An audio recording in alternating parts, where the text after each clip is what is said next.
Investing for beginners, lesson 2, what is a stock? First we will start out with a simple definition of a stock and then build on that idea. So the technical definition is, a stock, also known as an equity, is a portion of the ownership of a corporation. Typically, companies distribute stocks in shares and a person can purchase n number of shares. Now, why would a company distribute stocks in the first place? Usually, a company distributes stock in order to raise money in order to be able to grow their business. So, as an example, take one company, they decide to go public and distribute shares to the public and to people in general. Then those people can purchase n number of shares from this company. The company will then take that money that they get from shares in order to build either another building or purchase another company that is going to help them continue to grow to rise those share prices. Because the next question is, how does a company pay their investors back? And essentially, the company will attempt to perform well, as I said, and increase the stock price and strength over time. Now, another way that they can help pay back investors is through dividends. And essentially, a dividend is a distribution of a portion of a company's earnings. So if a company is doing very well and they have very good earnings, then they will distribute a dividend to its investors.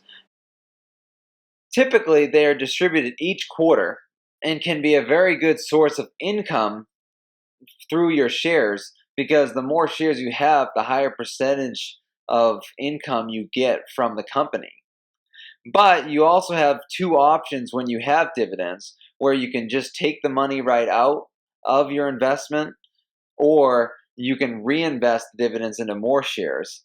And your brokerage account can do this automatically for you, and typically is set up automatically to reinvest dividends into more shares. So then you can have percentages of shares and have, say, 10.3 shares as opposed to the full 11 shares, because the dividend value wasn't enough to purchase a whole share, so you can purchase a percentage of a share. But I do want to stress that new growing companies tend to not distribute dividends, and they keep that money for themselves in order to continue growing. So it's not a bad thing, but if you're someone that is a little bit older that's looking for some type of income, it might be good to look at dividend yielding stocks, because then you can have some type of source of income and it's pretty much automatic money.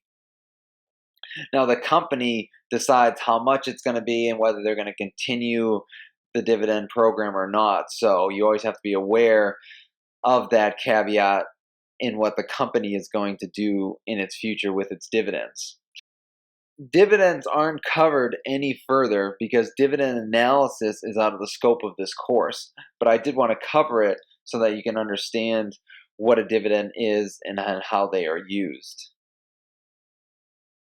Since we just finished going over how a company distributes shares currently, I want to take a step back and cover how a company starts out and actually gets to the point of being a publicly traded company.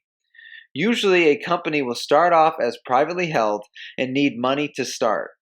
So they campaign for an investment from a venture capital company.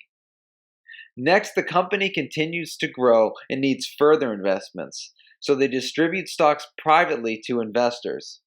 Once the company grows large enough and is stable enough, then the VC company and investors want to remove their responsibility of keeping the company growing, so the company decides to go public. The third step involves a company having an initial public offering, also known as an IPO. This is where the company becomes publicly available to be invested in. Once a company is public, investors are allowed to review the company's financial reports and earnings statements in order to gauge how well they are doing. Anyone and everyone begins to purchase shares in the company to continue growth and prosperity. The last thing I want to cover quickly is that there are two types of stocks that get distributed. The first type is common stock. Common stock can be referred to as ordinary shares. A common stock holder can elect a board of directors and can vote on corporate policy.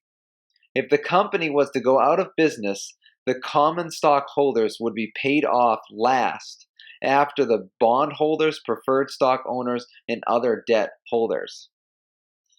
So, typically, when you are purchasing shares of a stock in your brokerage account, you are purchasing common shares of a stock. The second type is called preferred stock. Preferred stockholders are higher in line than common stockholders and would get taken care of before common stockholders in the event of a company bankruptcy. They receive their share of dividend distribution before common stockholders. Essentially, as a beginner, you will only be concerned with common stock, but I wanted you to be aware of the two types. But also know that not all companies even distribute preferred stock, so you'll mostly be a common stockholder when you purchase stocks through your brokerage account. I thank you for watching this video, and please continue to the next one.